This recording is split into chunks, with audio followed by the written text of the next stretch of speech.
बिस्मिल्लाहिर्रहमानिर्रहीम नहमदुहु व नुसल्ली अला रसूलिहिल करीम अम्मा बाद अऊज़ु बिल्लाहि मिनश शैतानिर रजीम बिस्मिल्लाहिर्रहमानिर्रहीम व मिन आयातिहि अन खलक़ लकुम मिन अनफुसिकुम अज़वाजन लितस्कुनू इलैहा व जअल बैनकुम मवद्दतन व रहमह इन्न फ़ी ज़ालिका लआयातिन लिक़ौमिन यतफ़क्करून। वक़ाल अन्नबिय्यु सल्लल्लाहु अलैहि वसल्लम या माशर अश्शबाब मन इस्तताअ मिनकुमुल बाअता फ़ल्यतज़व्वज फ़इन्नहु अग़ज़्ज़ु लिलबसर व अहसनु लिलफ़रज फ़मन लम यस्ततिअ फ़अलैहि बिस्सौम फ़इन्नहु लहु विजाउन औ कमा क़ाल अलैहि अस्सलातु वस्सलाम।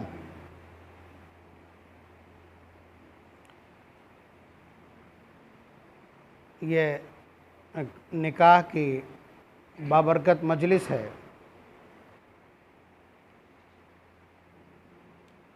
मुफ्ती मोहम्मद मुकर्रम साहब कासमी की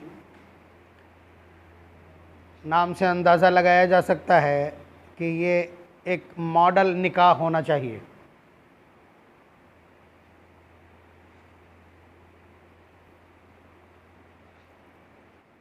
इसलिए कि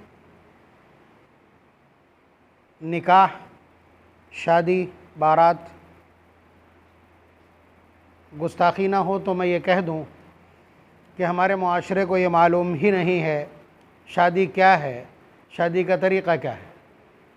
हमने गैर मुस्लिमीन को देखा कि वो शादी को एक हुड़दंग समझते हैं, शादी को एक हंगामा समझते हैं, शादी को एक पार्टी समझते हैं, शादी को एक तमाशा उन्होंने बनाया हुआ है। हम भी उसी राह पर चल निकले हैं।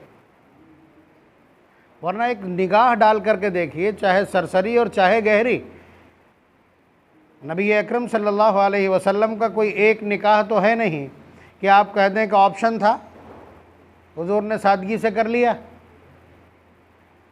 भाई 11 निकाह हैं और वो सारे के सारे ऑन रिकॉर्ड हैं आपके पास कि किसने पैगाम डाला है और किस तरह निकाह हुआ है, महर कितना है, लोग कौन कौन मौजूद थे, वलीमे की कंडीशन क्या है।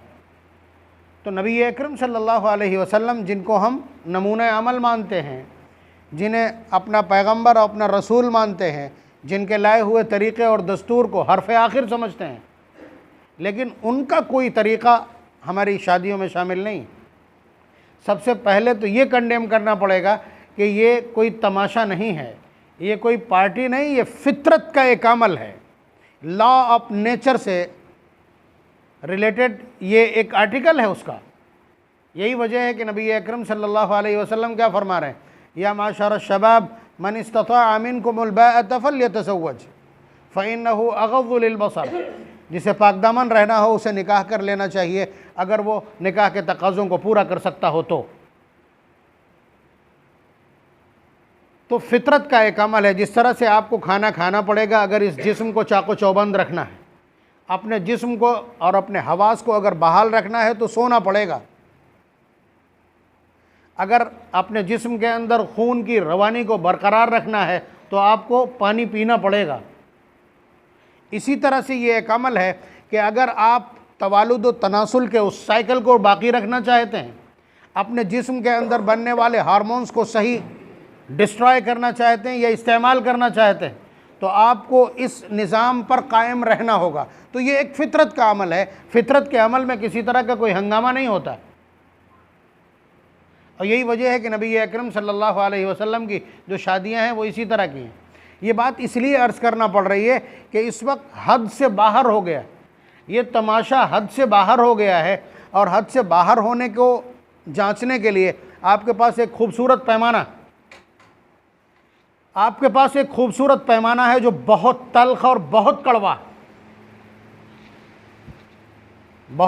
इसलिए मैं अर्ज़ कर रहा हूँ, यहाँ मौजूद कुछ लोग ऐसे भी होंगे जो जुडिशली से जुड़े हुए हों, वकला हों, जजेस हों या कोर्ट में या कलेक्ट्रेट में बैठने वाले लोग हों, उनको अंदाज़ा होगा इस बात का कि मुस्लिम कम्युनिटी के जो मुकद्दमात अंडर हेयरिंग हैं, जो मुकद्दमात ज़ेर समाअत हैं, उनमें 50% से ज़ायद मुकद्दमात काहे से मुताल्लिक़ हैं?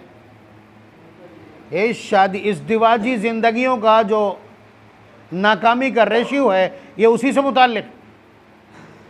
नौजवान लड़कियों की कलेक्ट्रेट में भाग दौड़ बढ़ रही है मुसलसल, और इस वक्त नौजवान गैर शादीशुदा बच्चियों का जो कोलैप्स है, माइंड कोलैप्स, यानी उनको जो हिस्ट्रिया और दौरा पड़ रहा है, उसकी वजह यही है कि वो जिनकी शादियां हो चुकी हैं उनकी नाकामी को जब देख रही हैं, अपना नंबर आने वाला है, तो उसकी वजह से उन्होंने अपने दिमाग के ऊपर जो लोड डाला हुआ है उसकी वजह से एक नया मर्ज़ जन्म ले चुका। तो आप अंदाज़ा लगाइए कि ये हदों से बाहर, यानी इसको पहले हमने फितरत के दायरे से बाहर निकाल करके एक तमाशा बनाया और वो तमाशा बढ़ करके कहीं से कहीं पहुंच गया। तो इसलिए हमारे ज़िम्मेदारों को इस पर ध्यान देने की ज़रूरत है। अल्लाह तबारक व तआला के इस अमल को बयान करने का जो अंदाज़ है वो भी ये बतला रहा है कि ये फ़ितरत है। वमिन आयाती ही, कि हमारी निशानियों में से एक निशानी, अल्लाह तबारक व तआला जिस चीज़ को अपनी करिश्मा साज कुदरत से पैदा करते हैं या जिसको अपनी कुदरत का शाहकार बनाते हैं, उसको लफ्ज़ आयत से ताबीर करते हैं। वमिन आयाती ही, कि ये मैंने करिश्मों में से एक करिश्मा है। अन खलक़ लकुम मिन अनफुसिकुम अज़वाजा, कि उसने तुम्ही में से तुम्हारे जोड़े पैदा किए, लितस्कुनु इलैहा, ताकि तुम सुकून हासिल कर सको। बात समझ रहे हैं? तो जिन चीज़ों ने निकाह को बिगाड़ा है, बहुत साफ़ सुथरी बात यह है, उसमें पैसे की जो रेल पेल है और पैसे का जो गलत इस्तेमाल है और बहुत ज़्यादा इस्तेमाल है, इसने बिगाड़ा। भाई इस्लामिक पॉइंट ऑफ व्यू से, इस्लामी नज़रिए से पूरी शादी में सिर्फ 2 खर्च हैं। नबी अकरम सल्लल्लाहु अलैहि वसल्लम की तालीमात के ताल्लुक़ से अगर हम देखें तो सिर्फ 2 हमारे पास खर्चे हैं। नंबर 1 महर और नंबर 2 वलीमा। और बताइए ये दोनों किस पे ड्यू हैं? और सब लोड किस पे ज़्यादा है?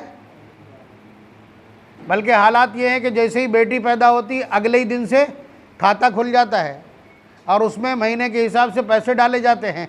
अंदाज़ ये होता है कि 5 लाख हम डालेंगे 20 साल में और 5 लाख बैंक की तरफ से आ जाएगा, बैंक की तरफ से आ जाएगा और बेटी का निकाह आसानी के साथ हो सकेगा, हम ये सब कुछ कर सकेंगे। तो ये कुछ मुतफर्रिक बातें होंगी, लेकिन आप इनका जब मजमुआ तैयार करेंगे तो नबी अकरम सल्लल्लाहु अलैहि वसल्लम के निकाह का तरीक़ा निकल करके आएगा। उससे ये चीज़ें तय हो जाएंगी कि कहाँ कहाँ मिस्टेक है, मिस्टेक हमने कहाँ कहाँ की है, और वो सारी मिस्टेक्स जब आप इकट्ठा करेंगे तो उसमें जो मेजर पॉइंट निकल करके आएगा वो यही होगा कि पैसे का गलत इस्तेमाल।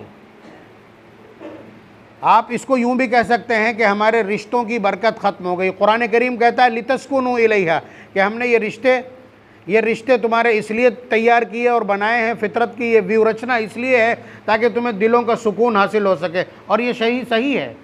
किसी शादीशुदा नौजवान की बीवी अगर चली जाए, 15 दिन गुजर जाएं तो उसका चैन और आराम ख़त्म होने लगता है। ये कुरान करीम कहता है। आपको शर्माने की ज़रूरत इसलिए नहीं है, लितस्कुनु इलैहा, कि ये जोड़े अल्लाह ने बनाए हैं ताकि सुकून हासिल हो। लेकिन कुरान का दावा ये है, और दूसरी तरफ अब्बा ये कह रहे हैं कि मौलाना हमारे घर के अंदर 8 यूनिट हैं कि मियाँ बीवी हैं और बच्चे हैं, और जब तक हमने बेटे की शादी नहीं की थी सब कुछ ठीक ठाक चल रहा था, हमारा पूरा घर झाड़ू की तरह बंधा हुआ था। लेकिन जैसे ही हमने एक बेटे की शादी की और बहू घर के अंदर आई है, पूरा घर तितर बितर हो गया। ये आम अल्फाज हैं, आम जुमले हैं, रोज़ाना हम 10 बार सुनते हैं। तो आप ये कहें कि कुरान करीम का दावा ये है और धरातल पर हकीकत ये है। बात समझ रहे हैं? तो आपको यहाँ कंट्राडिक्शन नज़र आएगा, तज़ाद नज़र आएगा, लेकिन उस तज़ाद की वजहें तलाश करना पड़ेंगी। ये तो हम में या किसी में हिम्मत नहीं है कोई कह दे कि कुरान करीम का दावा गलत है। हमें यही तलाश करना होगा कि निकाह करने का जो तरीक़ा था वो तरीक़ा कहीं ना कहीं हमने खो दिया है और उसकी वजह से ये बेबरकती हुई है, हमको बरकत हासिल नहीं हुई। इसलिए कि गुनाहों की अपनी नहुसत होती है, गुनाहों की अपनी बेबरकती होती है।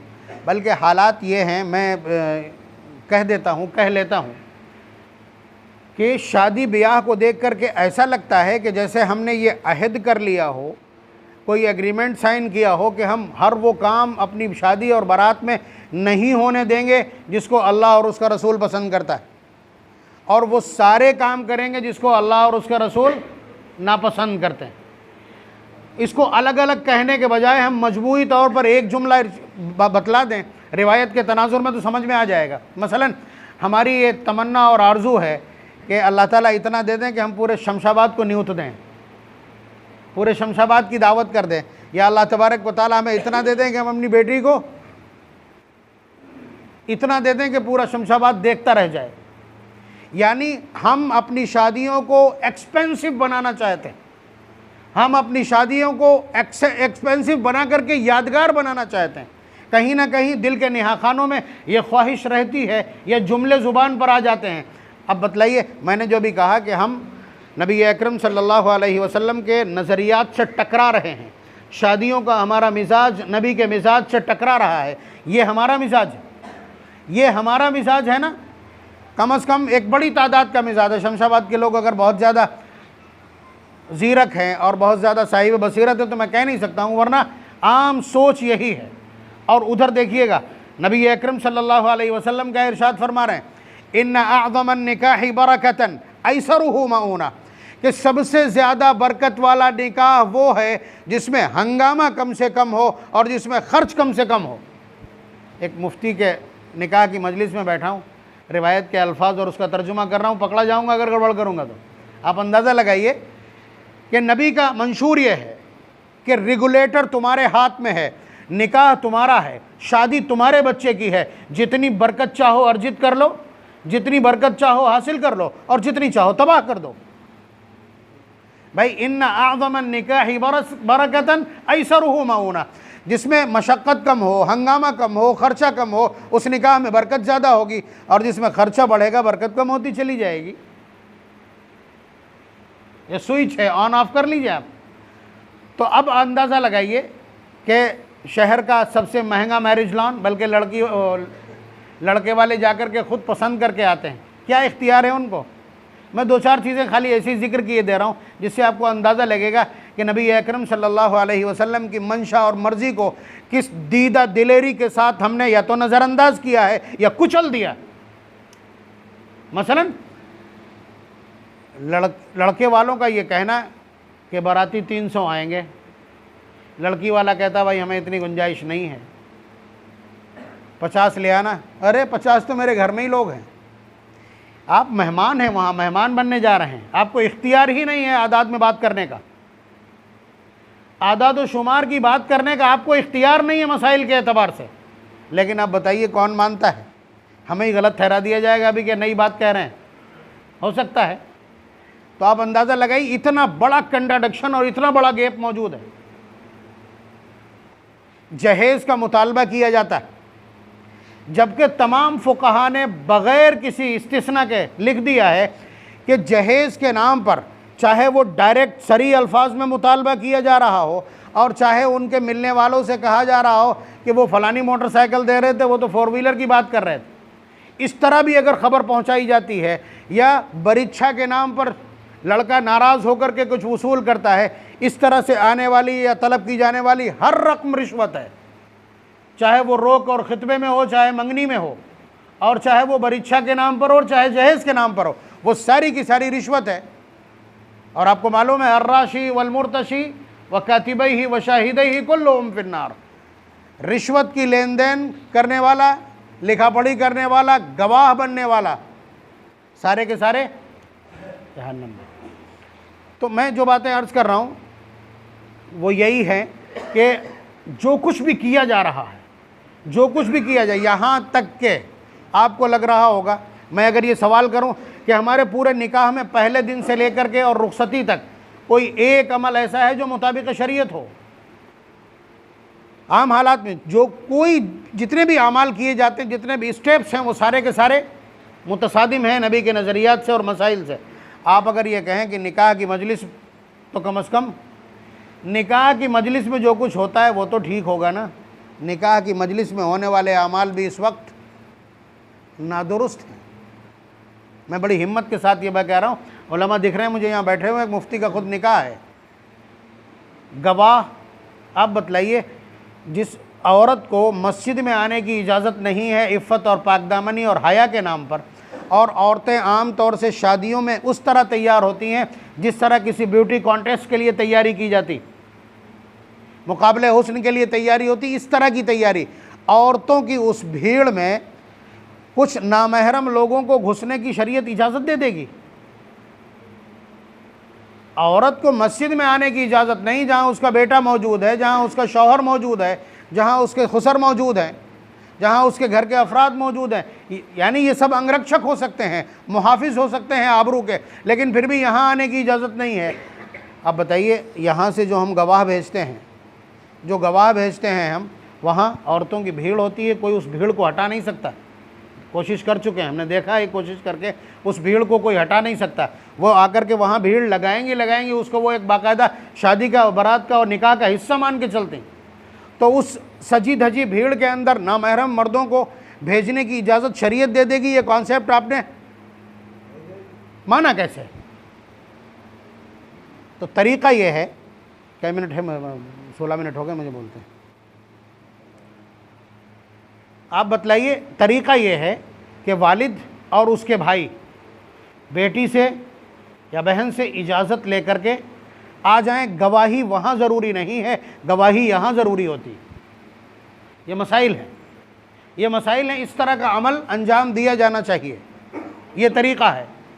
यहाँ से नामहरम भेज दिया जाता है इसलिए कि वकील ऐसा बनाया जाता है जो पंचायत कर सके, लड़ाई झगड़े निपटा सके। तो अभी निकाह हुआ नहीं है, लड़ाई झगड़े का तसव्वुर आया कैसे दिमाग में? नबी अकरम सल्लल्लाहु अलैहि वसल्लम का इरशाद हदीस कुदसी है, अना इंद ज़न्नि अब्दी भी, मैं अपने बंदे के गुमान के मुताबिक फ़ैसले करता हूँ।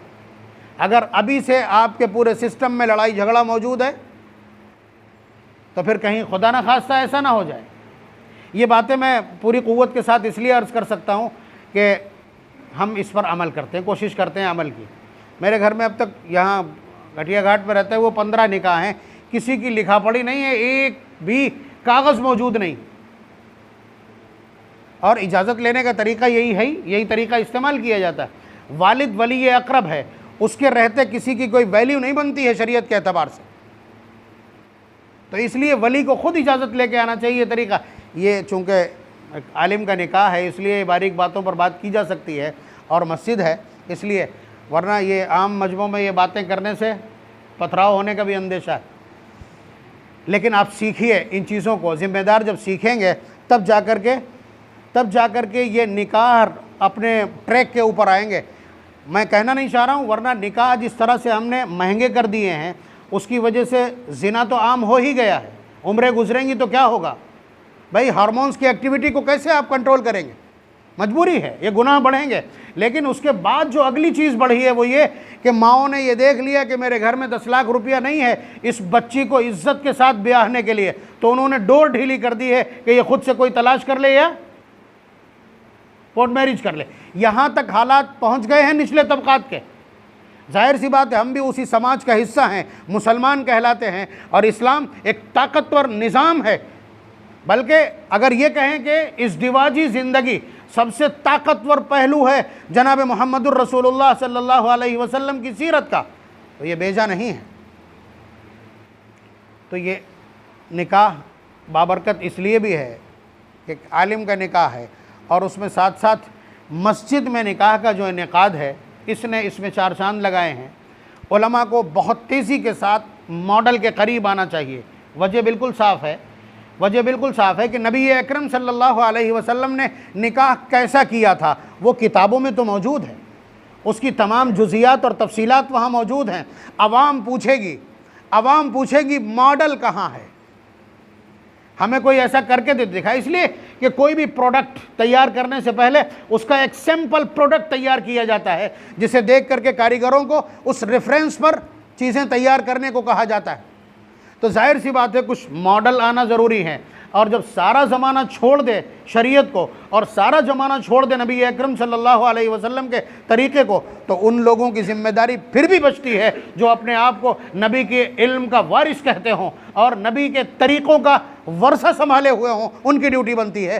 जाहिर सी बात है, आवाम देखने आएगी उन्हीं के निकाह को मॉडल है कि नहीं, ये तो होगा शरीयत के मुताबिक, ये तो होगा सुन्नत के मुताबिक। तो इसलिए, लेकिन चूँकि जिस शख्स का निकाह होता है, जिस आलिम का निकाह होता है या जो दूल्हा होता है उस दिन, उसे तो आम हालात में बोलने की भी इजाज़त नहीं होती। मुफ्ती मुकर्रम साहब तो फ़ोन तो कम से कम रिसीव कर रहे हैं, वरना दूल्हे को तो फ़ोन रिसीव करने की भी इजाज़त नहीं होती, मेहंदी लगाए ऐसे बैठा होता है। बात समझ रहे हैं आप?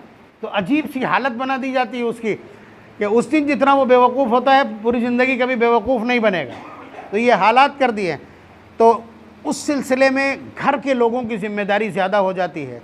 दीगर निकाहों में अगर आपने रुखसत पे अमल किया हो तो एक आलिम का नंबर जब आए तो आप अज़ीमत पर आ जाइए।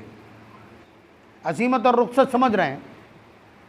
अज़ीमत कहीं कहीं गुंजाइश होती है कि कोई हर्ज नहीं, ऐसा कर लीजिए, ऐसा कर लीजिए।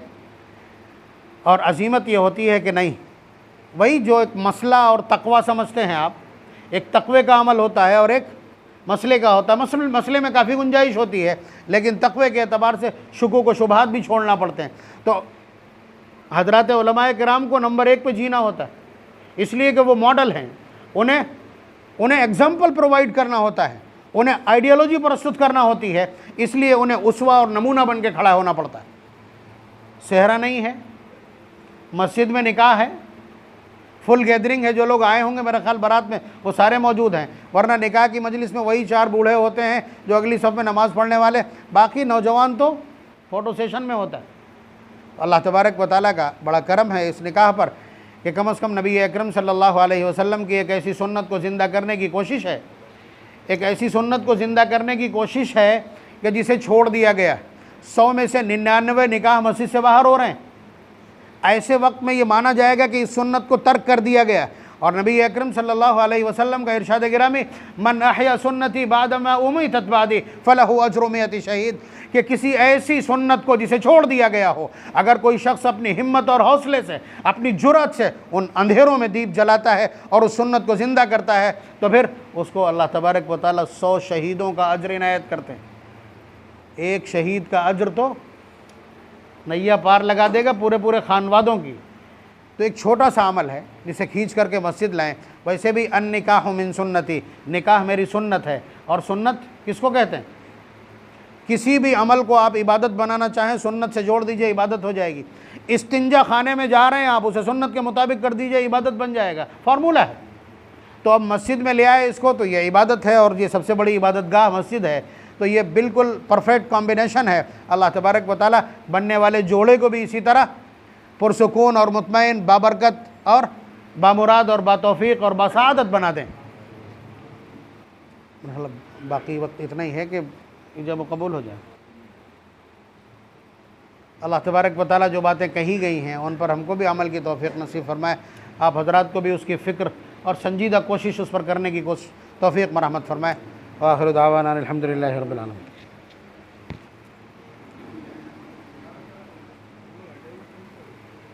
तो नीचे बैठ जाना चाहिए।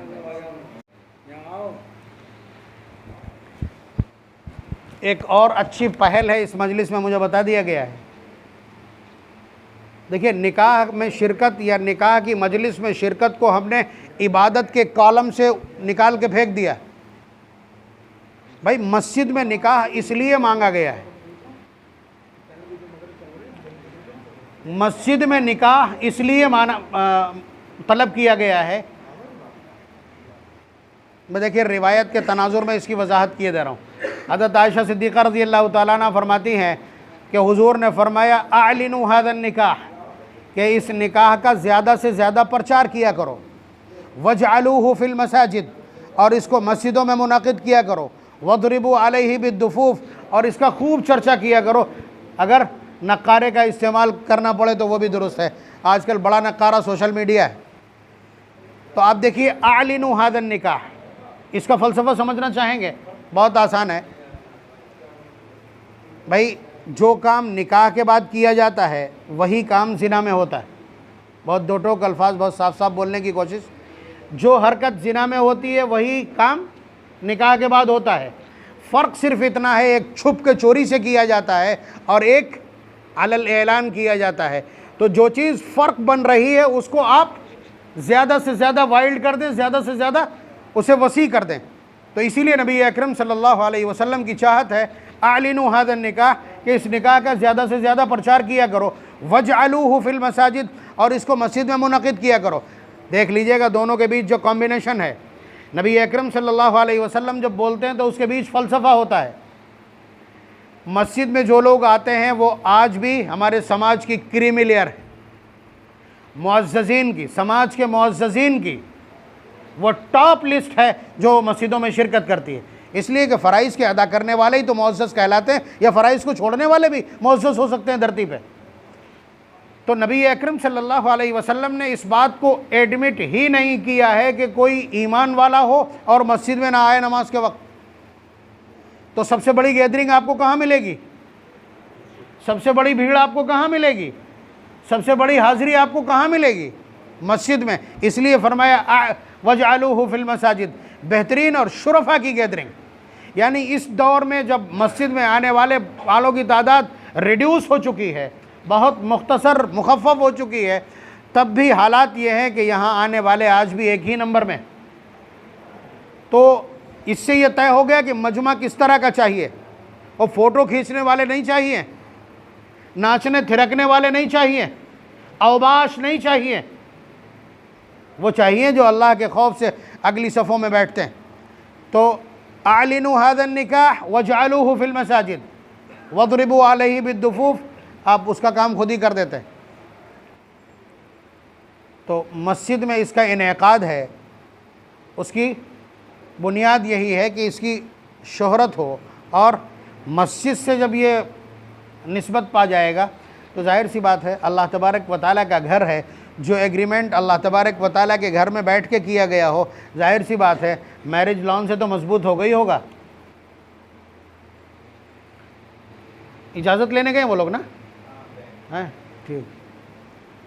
अब एक बात और मैं अर्ज़ कर दूं, हालांकि ये बहुत तल्ख़ भी हो सकती है, लेकिन मैं अर्ज़ कर रहा हूँ। हमने आज की तारीख़ में ये मान लिया है कि शादियों की दावत मोहब्बत का सबसे बड़ा पैमाना है, दोस्ती का सबसे बड़ा जो पैरामीटर है वो क्या है? शादियों में शिरकत। अगर एक दोस्त ने किसी को शादी में दावत नहीं दी तो क्या होगा? दोस्ती तो चूल्हे में लगी है, मौत ज़िंदगी ख़त्म। आप समझ रहे? ये सूरत हाल है। अगर वलीमे में दावत नहीं दी मुसीबत है, और बारात में दावत नहीं दी तो भी आफत है। यानी इसको मोहब्बतों का मेयार मान लिया गया है कि अगर शादी में भी नहीं पूछा तो समझ लो कि कोई ताल्लुक़ नहीं है आपस में। बात समझ रहे हैं आप?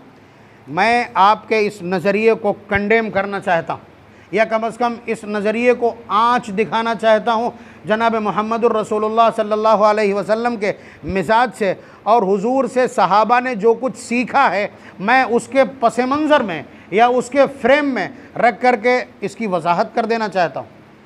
हज़रत अब्दुर्रहमान इब्न औफ, जो लोग सहाबा की ज़रा सी 10 लोगों की लिस्ट भी जानते होंगे तो उन्हें भी ये नाम याद होगा और मालूम होगा कि इनको टॉप 3 में भी रखा जा सकता है। ये ऐसी हस्ती है, और टॉप 5 से 1 लाख की रैंकिंग में टॉप 5 से इन्हें कोई रिमूव नहीं कर सकता। इकलौती शख्सियत जिनके पीछे हुजूर ने नमाज़ पढ़ी, और यही वो हस्ती है कि हज़रत उमर रज़ी अल्लाह तआला अन्हु के जब खंजर मारा गया तो गिरने से पहले पहले इन्हीं को पकड़ करके मुसल्ले पे खड़ा किया है और उसके बाद गिरे। बात समझ रहे हैं आप? अशरे मुबशरा के सहाबी हैं, 5वां नंबर बहरहाल इनका है। हज़रत उमर रज़ी अल्लाह तआला अन्हु अपने आखिर में ये कह के गए थे कि इनमें से किसी को भी आप खलीफा बना सकते हैं, उनमें से इनका नाम भी था। बात समझ रहे हैं? बल्कि सबसे पहले खलीफा के तौर पर भी हज़रत सिद्दीक़ अकबर रज़ी अल्लाह तआला अन्हु ने इनका नाम पेश किया था। और आप जानते हैं सहाबा की मोहब्बत का हाल आपको मालूम है ना, कि उन जैसा अब कोई माँ जनेगी नहीं। उन जैसी मोहब्बतें इस धरती पर दोबारा से नज़र नहीं आएगी। ला तजिदु कौमन युमिनून बिल्लाहि वल यौमिल आखिर युवाद्दून मन हाद्दल्लाह व रसूला। मफ़हूम मुखालिफ बयान कर रही आयत कि हुजूर से दुश्मनी करने वालों से जितनी दुश्मनी ये रखते हैं, धरती पे कोई कौम ऐसी जन्म नहीं लेगी। मोहब्बत छोड़ दीजिए। तो ये इतनी मोहब्बत करने वाले लोग हैं, आप समझ रहे हैं, कि जिनके मोहब्बतों को नापने के लिए आपके पास कोई पैमाना नहीं है, कोई पैमाना आपके पास नहीं है। यही हज़रत अब्दुर्रहमान इब्न औफ रज़ी अल्लाह ताला अन्हु एक रोज़ हुजूर की खिदमत में आते हैं। हुजूर ने देखा कि इनके खलूफ लगा हुआ, आज की तारीख़ में कहें तो मेहंदी के दाग हैं कपड़े पे। तो हुजूर ने पूछा मुस्कुरा करके, मा हादा या अब्दुर्रहमान, अब्दुर्रहमान ये क्या है? ताज्जुब से, ये क्या है?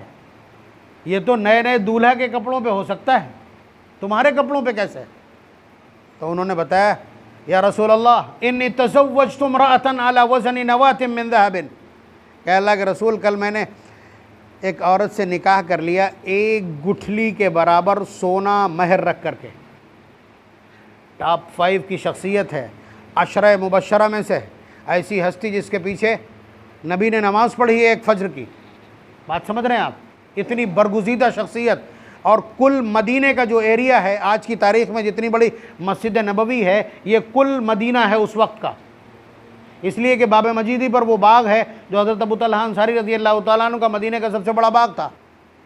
तो ये कुल मदीना है। इतने यानी 500 सराउंडिंग एरिए में, 500 मीटर सराउंडिंग एरिए में पूरा मदीना बसता है। वहाँ वो एक निकाह कर लेते हैं। इमामुल अंबिया को निकाह के लिए भी नहीं बुलाते हैं, इमामुल अंबिया को दावत भी नहीं दी जाती है। और उसके बाद हुजूर खुद पूछते हैं, और जब वो एतराफ़ करते हैं तो उस पर नबी अकरम सल्लल्लाहु अलैहि वसल्लम का एटीट्यूड देखिए आप। हुजूर फरमाते हैं, बारकल्लाहु लक अब्दुर्रहमान, अल्लाह तुझे मुबारक करे, औलिम वलौ बिशातिन, वलीमा भी करना चाहे एक बकरी ही क्यों ना हो।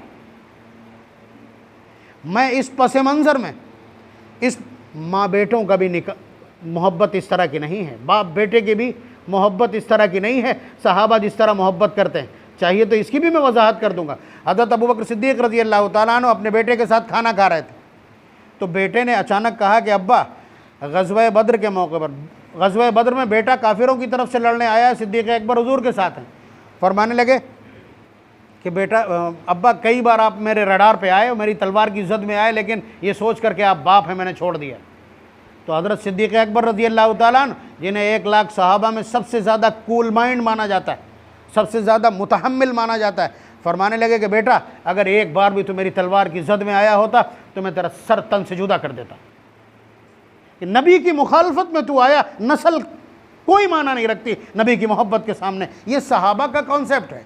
इतनी मोहब्बत के बावजूद निकाह में बुलाया नहीं गया, तो कम से कम इतना तो आपको मानना पड़ेगा कि शादी में शिरकत मोहब्बतों का मेयार नहीं है। ठीक है, दोस्ताना ताल्लुकात हैं, हम शिरकत करवाइए, लेकिन वही लोग अगर उन्हें बारात की शिरकत न दी जाए, मसलन यहाँ असर के फ़ौरन बाद निकाह हुआ है, तो जिन लोगों को दावत नहीं दी गई होगी, हो सकता है वो खिसक गए हों, या अगर शमशाबाद का माहौल इल्मी है, ठीक ठाक है अल्हम्दुलिल्लाह, तो कोई मसला नहीं। वरना और जगहों का हाल यही है कि जिनकी दावत नहीं, वो बहुत तेज़ भागेंगे चप्पलें उठा के कि हमसे कहा ही नहीं। जबकि निकाह की शिरकत अलग है, बारात में ले जाने वाला तमाशा अलग है। और यहाँ यही सूरत हाल है कि सिर्फ निकाह में शिरकत की दावत है, खाने का कोई नज़्म नहीं है। हम तो चाहते हैं इस तरह की चीज़ें बाकायदा साफ अल्फाज में कार्ड के नीचे लिखी जाएं कि ये सिर्फ मजलिस निकाह है, ये बारात नहीं है, खाने का कोई नज़्म नहीं। पता तो चले तरीका यही है, और उलमा मॉडल बना रहे हैं, कोशिश कर रहे हैं। और अगर घर ज़रा सा उनको सपोर्ट करेगा तो इंशाल्लाह ये काम हो जाएगा। लेकिन इसका जो मुखालिफ पहलू है उस पर भी बड़ा दर्द है हमको, कि ये सारी चीज़ें तब पैदा हो सकती हैं जब इतनी ही समझदार बीवी भी हो, यानी इस तरह की सोच और नज़रिए की बच्चियां भी विकसित की जाएं हमारे समाज के अंदर, मुआशरे के अंदर। देखिए अभी वो लोग आए नहीं हैं, इसलिए मैं सोच रहा हूँ कि बातें जितनी हो पा रही हैं हो जाएं। जो चीज़ आप तलब करते हैं या जिस चीज़ की रिक्वायरमेंट होती है मार्केट में, वो अवेलेबल करा दी जाती है। बच्चियों की तलाश में जो मेयार आपने रखा है कि खूबसूरत चाहिए, यानी ये एक मेयार है नौजवानों का कि हमको नाइस लुकिंग, चार्मफुल, या दिलकश और जाज़िब नज़र चेहरा चाहिए। तो वो बच्चियां जो पक्के रंग की हैं, उन्होंने ऐसी क्रीमें तलाश कर ली हैं जिससे उनके चेहरों की खाल उतर करके और रंग तब्दील हो जाता है। क्या ऐसा नहीं है? ये सब इसलिए किया जा रहा है कि ये मांगा गया, यही मुतालबा है। आपने कहा बगैर जहेज़ के अच्छा रिश्ता नहीं मिलेगा, तो बाप ने ये किया, आपको सूद देगा। वो जहेज़ के नाम पर आधे से ज़्यादा सामान सूद की रकम से आया हुआ। जैसे ही बेटी पैदा हुई थी वैसे ही उन्होंने आरडी खुलवा दी थी 20 साल की। 20 साल में आधा उनका और आधा किसका? आप समझ रहे हैं? इसलिए कि जहेज चाहिए, शादियां कीमती हो चुकी, तो जो चीज़ आपको चाहिए है वो माँ बाप कहीं से लाएं, किसी भी तरह से लाएं, ला रहे हैं। बिरादरी चाहिए तो लोग बिरादरियां बदल रहे हैं। आप देखिए डीपी के ऊपर गांव देहातों में रहने वाले सब खान साहब लिखे हुए हैं। इस वक्त बात समझ रहे हैं? तो इसलिए कि ये इसके ज़रिए से आदमी का स्टेटस बुलंद होता है। तो जिन चीज़ों का मुतालबा किया है लोगों ने रिश्ते के नाम पर, बच्चियों में जिन चीज़ों का मुतालबा किया है वो सारी चीज़ें अवेलेबल करा दी गई हैं, चाहे वो गैर फितरी हों, यानी चेहरों का रंग बदलना क्यों ना हो। अगर ऐसे ही ये मुआशरा कह दे कि हमको पाक दामन बच्ची चाहिए है जिसका दामन भी किसी ने न देखा हो, हमको ऐसी बच्ची चाहिए है जिसे तहारत के सारे मसाइल मालूम हो, हमें ऐसी बच्ची चाहिए है जो थ्रू आउट उर्दू पढ़ सकती हो, हमें ऐसी बच्ची चाहिए जिसे ज़िंदगी गुजारने के सारे मसाइल मालूम हो। और जब आप उस लड़की को हंसा करके भी देखते हैं, चला करके भी देखते हैं, तो ऐसे में मसाइल पूछे जा सकते हैं। क्या दिक्कत है? पूछिए, दुआ कुनूत सुनाए बेटा, आइए, इस पर कोई रोक नहीं लगा सकता। हम खड़े होंगे आपके पीछे। आप इस तरह की चीज़ें अगर एग्जामिनेशन में लेकर के आते हैं, हम आपके पीछे खड़े हैं। कि वो आई थी, इम्तिहान लेने आई थी क्या मेरा? जी हाँ, इम्तिहान लेने आई थी। हमको दीन चाहिए मुकम्मल, हमको दीनदार बच्ची चाहिए।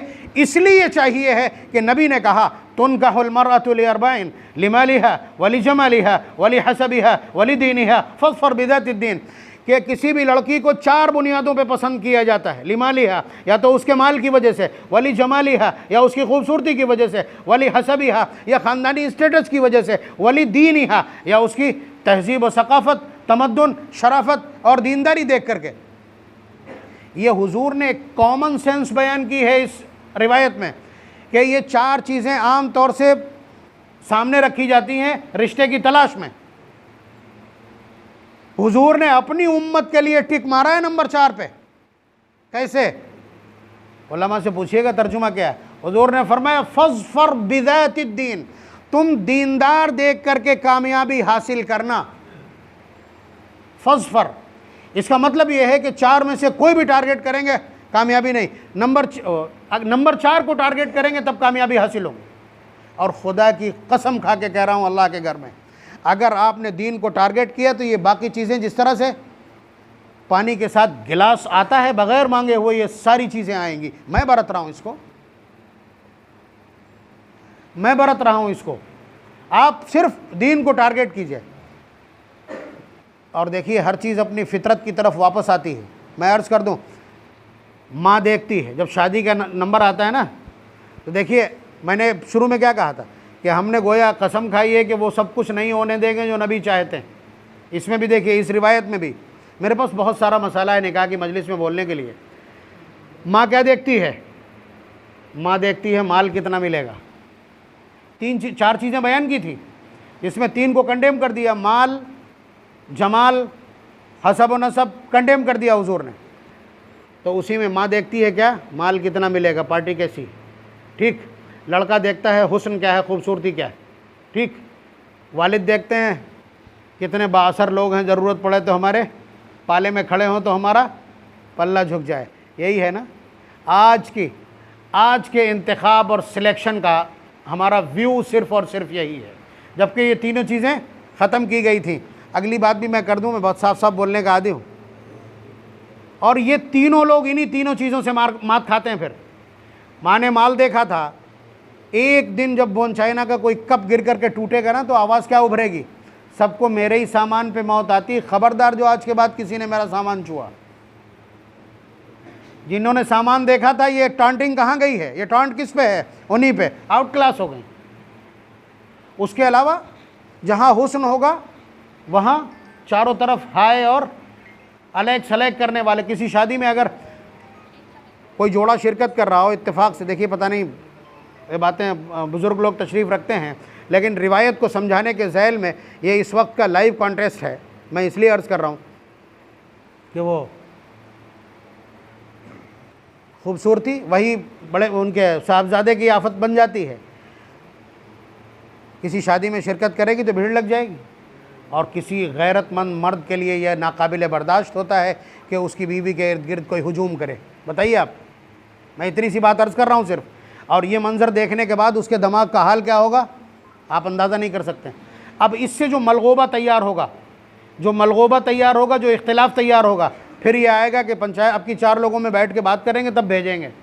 अब जब 4 लोगों में बैठा जाएगा तो वो दबंगई किसके ख़िलाफ़ इस्तेमाल होगी, वो असर और रसूख किसके ख़िलाफ़ इस्तेमाल होगा, उन्हीं साहब के ख़िलाफ़ जिन्होंने असर और रसूख देखा था। ये तीनों लोग निमट गए, अब इनका शिकवा क्या उभरेगा, शिकायत ये होगी कि मौलाना क्या बताएं गलत लोगों में फंस गए, बड़ी बेअदब लड़की है, बड़ी बदतहजीब लड़की है, एहतराम करना नहीं जानती, बड़ों के बड़प्पन के साथ खिलवाड़ करती है, सास। ये चीज़ें कहाँ से आती हैं, एहतराम कहाँ से आता है, अदब कहाँ से आता है, यही तो दीन से हासिल होता है, यही तो दीन से हासिल होता है, जिसे तीनों लोगों ने मिलकर के हाशिए पर रखा था, और उसी की दुहाई आज तीन के तीनों लोग दे रहे हैं। यह है नबूवत के इरशादात की दम, इसको कहते हैं। ये हदीस है जिसको लॉ ऑफ नेचर कहते हैं। आप इससे भाग ही नहीं पाएंगे, आप इससे भाग नहीं पाएंगे। इमामुल अंबिया के डायरेक्शंस इतने स्मूथ और इतने स्ट्रेट हैं कि अगर आप उससे बाल बराबर भी हटना चाहेंगे तो पूरा समाज सिसक उठेगा, पूरा मुआशरा जल उठेगा। और देख लीजिए, मैंने ये मिसाल दी है, इतनी जिंदा मिसाल है रिवायत के ज़ैल में, आपकी समझ में आ जाएगा। तो हम जो कुछ भी कर रहे हैं अपनी शादियों में, ये सब कुछ कहीं ना कहीं शरीयत से मुतसादिम है, और इसमें कहीं ना कहीं कंट्राडिक्शन और तज़ाद मौजूद है, जिसका नतीजा ये है कि हमारे घर आप 10 लोग लेकर के आइए, 10 जोड़े अगर आप बुला करके लाएंगे और उनसे धीरे से तन्हाई में ले जा कर के पर्सनल रिपोर्ट लेना चाहेंगे, तो लगता ये है कि 9 ये कह देंगे कि यार शादी के बाद की ज़िंदगी बस पूछो मत। आपने जब ये हाल किया है शरीयत का आपने ये हाल किया है कि आपने पैरों तले रौंद के रख दिया है।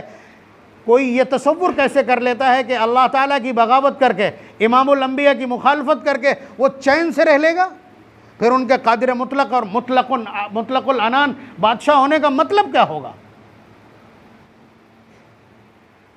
तो ये इस निकाह की दूसरी बहुत बड़ी खूबसूरती और बहुत जुर्रतमंद इक़दाम है कि यहाँ मौजूद लोगों के लिए कोई इंतज़ाम नहीं है। ये आपको निकाह की मजलिस में शिरकत की दावत दी गई थी, इसलिए कि निकाह की मजलिस में शिरकत करना इबादत है।